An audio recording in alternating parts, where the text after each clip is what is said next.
Surprise হচ্ছে আজকে 26শে March আমি একবার আসছে ফেনীতে।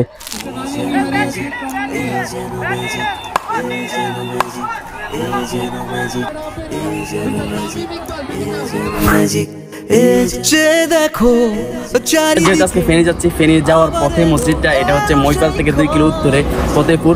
আর এই মানুষটাকে দেখার জন্য এত ভিড়, বাট আজকে তাদের আয়োজনটা ছিল শৃঙ্খলাহীন, একদম বাজে।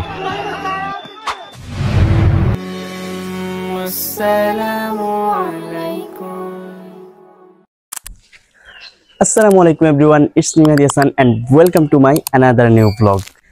সো এভরিওয়ান, দেখতে দেখতে রমজান এসে চলে যাচ্ছে। আজকে হচ্ছে 15 রমজান, 26শে মার্চ। তো আজকে আমরা যাচ্ছি ফেনীতে, যেহেতু রমজানে ব্লগ করার অপরচুনিটিটা পাচ্ছি না, তো আজকে যাচ্ছি আমরা ফেনীতে। তো ফেনীর সুন্দর সুন্দর জায়গাগুলো আপনাদেরকে আজকে ব্লগে তুলে দেখবো।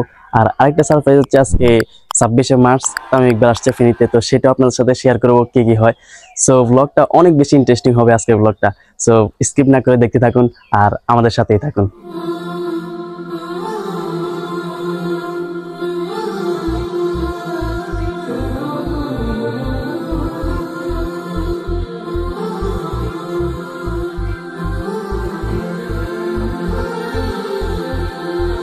মদিনা মদিনা আশিক মুমিনের ঠিকানা।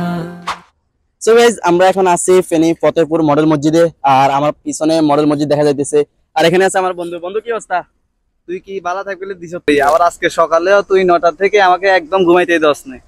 যে বন্ধু রোজা সত্যি রোজা? তুই বেটা কারে কি প্রশ্ন করছ? অবশ্যই আছি বেটা। ওভারঅল গাইজ, বাহির থেকে মসজিদগুলো অনেক সুন্দর, আর এই মসজিদগুলো প্রত্যেক জেলায় হইতেছে। আর আমরা যেহেতু আজকে ফেনী যাচ্ছি, ফেনী যাওয়ার পথে মসজিদটা এটা হচ্ছে মহিপাল থেকে 2 কিলো উত্তরে ফতেপুর। আর এখানে এখনো নামাজ প্রতিষ্ঠিত হয় নাই, মানে নামাজ চালু হয় নাই। তো আজকে সিনেমেটিক শটের মাধ্যমে আজকে মসজিদটা অনেক সুন্দরভাবে দেখছেন।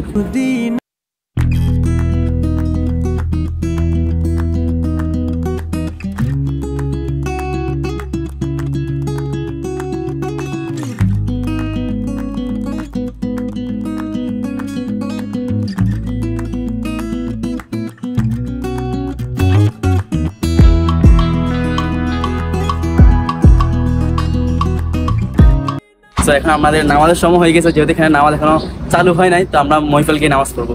So let's go.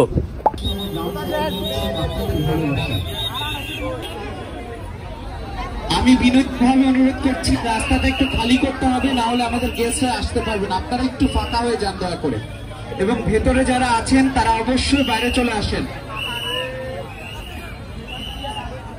আমি আপনাদের সবার প্রিয় ফ্যামিলি শপ টপকেন তাদের 39তম শাখার উদ্বোধন করছে। আর আজকে আমাদের বাংলাদেশের গর্ব আমাদের মাঝে উপস্থিত হবেন। আপনারা একটু জায়গাটি ছেড়ে দিন। এভরিওয়ান, এতক্ষণ সবকিছু ঠিকঠাক ছিল। তামিম ইকবাল আসার কথা ছিল 3টায়, কিন্তু সে প্রায় 40 মিনিট লেট করে আসছে জ্যামের কারণে এবং কি তাদের উচ্ছৃঙ্খলার কারণে। আমাদের সবার প্রিয় খেলোয়াড় তামিম ইকবাল ভাইকে দেখার জন্য মানুষের ভিড় রীতিমতো বেড়েই চলছিল। দেখতেই পাচ্ছেন কেমন লোক হয়েছিল, পুরো এসএসকে রোড পুরোটা ব্লক হয়ে গেছে। আমরা সবাই প্রায় 1 ঘন্টা পর্যন্ত ওয়েট করছিলাম, কিন্তু তাদের উচ্ছৃঙ্খলার কারণে তারা শৃঙ্খলাহীন আয়োজন করেছিল। আমি মনে করি এমন শৃঙ্খলাহীন আয়োজনে না যাওয়াটাই বেটার, কারণ আপনার জানের ঝুঁকি আছে। দেখতেছেন কেমন হুজুম হইতেছে এখানে। চাইলে তারা এই আয়োজনটা আরো সুন্দর করে করতে পারতো, তারা শুধু মানুষকে না, তারা প্রফেশনাল সাংবাদিক কেউ মারছিল। যেহেতু আমাদের সবার প্রিয় তামিম ইকবাল ভাই আসছে, সেহেতু মানুষ একটু বেশি হবে, তারা একটু মেনটেন করলে আরো সুন্দর হতো আয়োজনটা। সব শেষে অপেক্ষার পর আমাদের তামিম ইকবালের গাড়ি আমাদের সামনে চলে এসেছিল। তখন তামিম ইকবালের গাড়িকে জায়গা না দিতে পেরে পুলিশ মানুষকে উড়াধুরা মারছিল, যেটা আপনারা ভিডিওতে দেখতেছেন।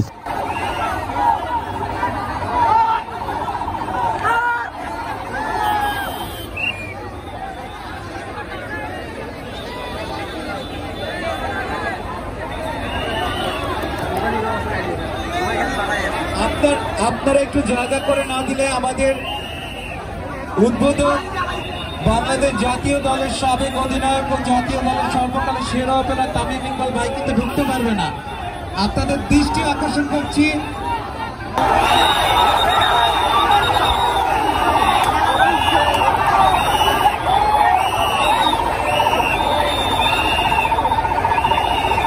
আমাদের মাঝে উপস্থিত আছেন বিশিষ্ট ব্যবসায়ী সোনালী নিহারিয়া জি ফ্রম ইন্ডিয়া।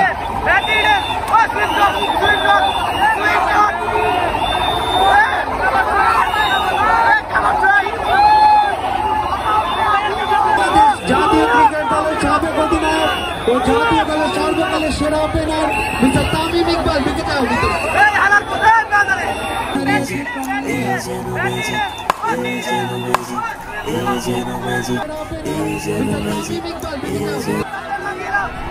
এই মানুষটাকে দেখার জন্য এত ভিড়, বাট আজকে তাদের আয়োজনটা ছিল শৃঙ্খলাহীন, একদম বাজে।